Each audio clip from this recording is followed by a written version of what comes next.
So I just listened to the Zoom call with Mr. Randy Hillier, the MPP, who was, called to appear at court. And he's had a bunch of charges leveled at him. And I'm going to show you a couple clips right after this. I'm just going to give you my thoughts first after watching this Zoom court, virtual court just now. It is May the 28th, Monday at 5:02 p.m. Eastern Time.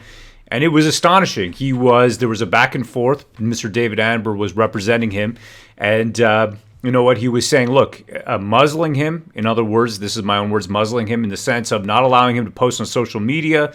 That is taking away his rights and his ability for free expression. He's an independent MPP. Of course, he was removed from the party that he was part of, and he's now became independent, and that's because he's outspoken. This guy's got a past of being an activist, and like I say, I'm astonished, of course, because now it all makes sense, okay? Because here we are, and they did in the end, right? The court, the judge, she decided that Your Worship decided that he was not going to be allowed to post on social media, and she gave a couple of reasons because he's got a huge following. Okay, so and that wouldn't preclude him from doing his work as an independent MPP.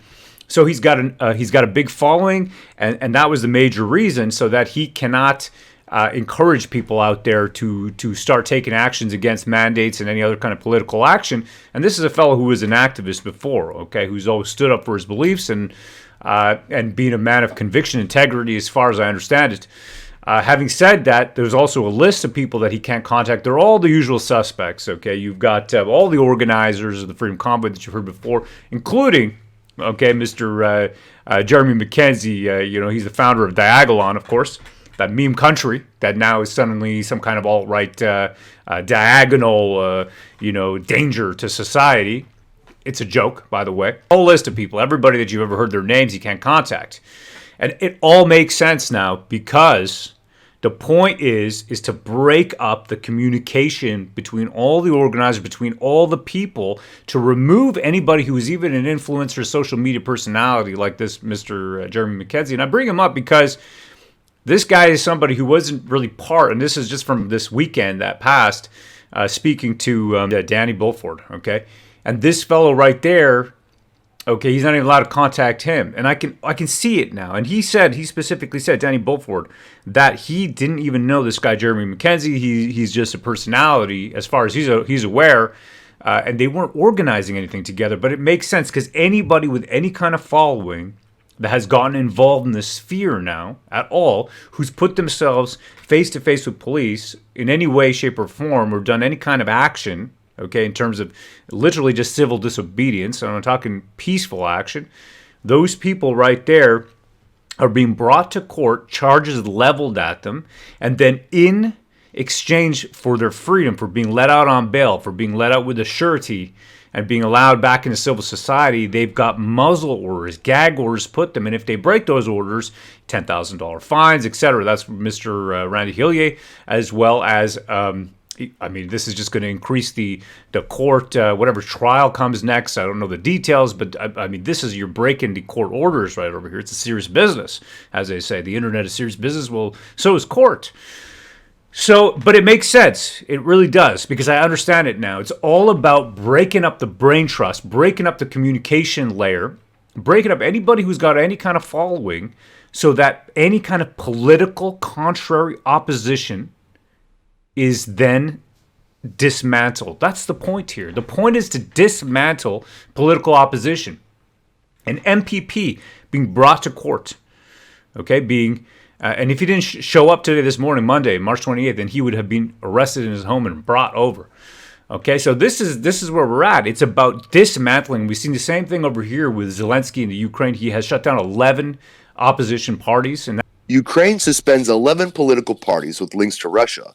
Zelensky says parties such as Viktor Medvedchuk's opposition platform for life are aimed at division and collusion. 11 political parties, opposition parties, all removed. You've seen Zelensky do the exact same thing. 11 opposition parties.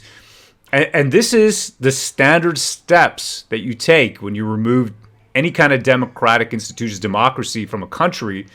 You outlaw political opposition, and then the next things come, right? The things follow from there. You could tell me in the chat, in the comments. Let me know in the comments what you think, and I'm very incensed about this because, to me, this is shutting down. We came here, my family came here for freedom.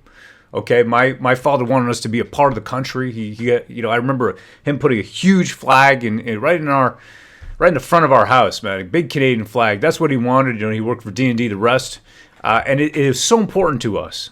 Really important. It's important to me, for my children as well, to have that. And I saw this weekend going down a Saturday, going down in Ottawa and just seeing everybody and feeling energized again. And they brought that up as well, saying the protests are still rolling through.